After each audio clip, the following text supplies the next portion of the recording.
We often think of happiness as something that just happens to us, right? A lucky break, a good day. But what if it's a skill we can actually learn? Well, that's the core idea in The Art of Happiness by the Dalai Lama and Howard Cutler. This book really challenges the common belief that happiness comes from external things like wealth or success.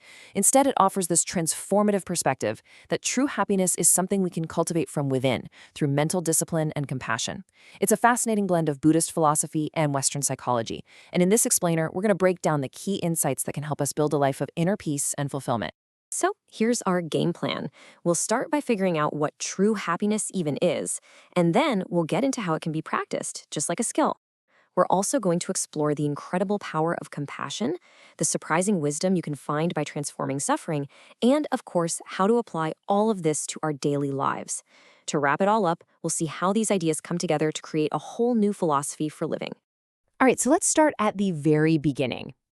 At the very heart of this book is a simple but really profound question. What is happiness?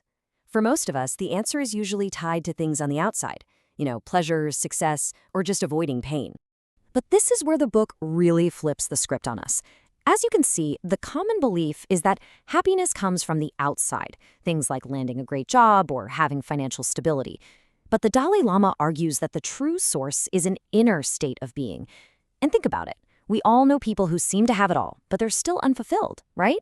That's because, according to this philosophy, lasting happiness doesn't come from your achievements, but from cultivating an inner sense of contentment and peace.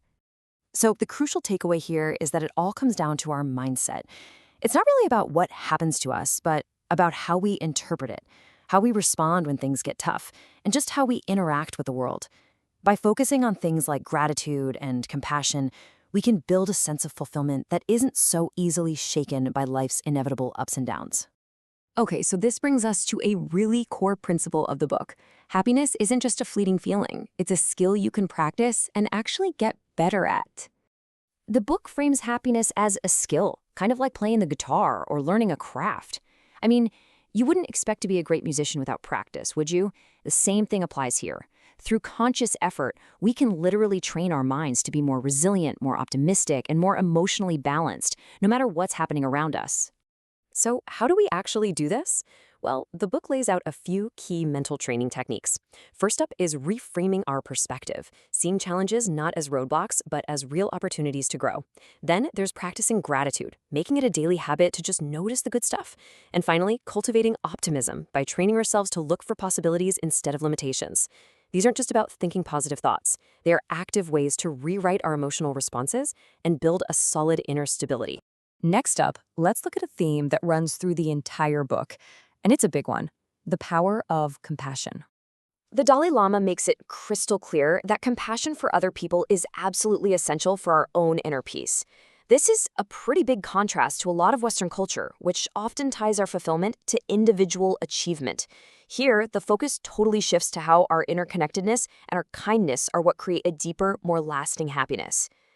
And the benefits? They're real, for both the person giving and the person receiving. Compassion strengthens our relationships, which makes us feel less lonely and more connected. It genuinely enhances our emotional well-being. Acts of kindness have been shown to improve our mood. And it also reduces stress, mainly because it shifts our focus away from our own worries. The book really emphasizes that even small acts of kindness, like really listening to someone or offering a simple thank you, can make a huge difference.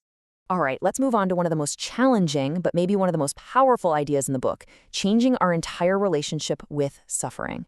Look, life is filled with suffering and loss. That's just unavoidable. But here's a pretty radical idea from the book. Pain isn't the real enemy. Our resistance to pain, that's what causes the real suffering. So instead of trying to avoid it, we're encouraged to approach it with a sense of curiosity and acceptance. This really illustrates the choice we have in front of us. On one hand, we can resist hardship, which, let's be honest, often leads to feeling like a victim. But on the other hand, we can choose acceptance, and that opens the door to empowerment. By shifting this relationship with suffering, life's challenges can actually enrich our lives, instead of taking away from our happiness. So how do we actually do this? The book suggests a few different approaches.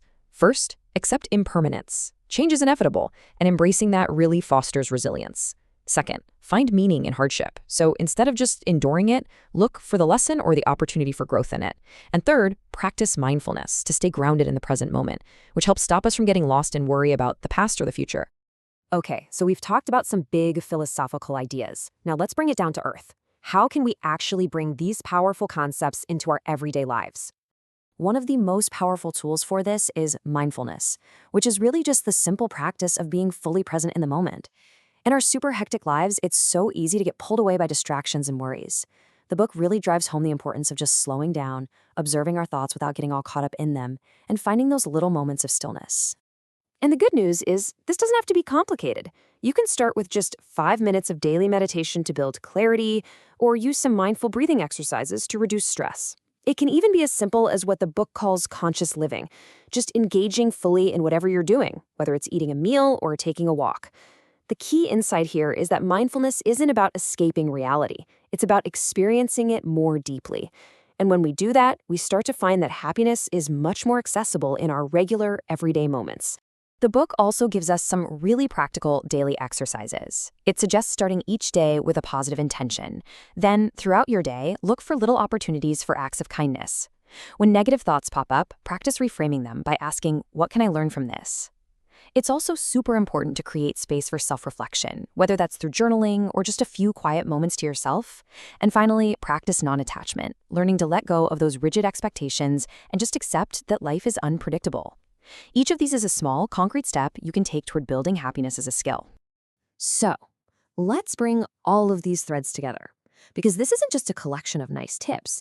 It's a comprehensive philosophy for living. Ultimately, the message is that The Art of Happiness is more than just a book. It's a guide to a whole new way of thinking, of living, and of being.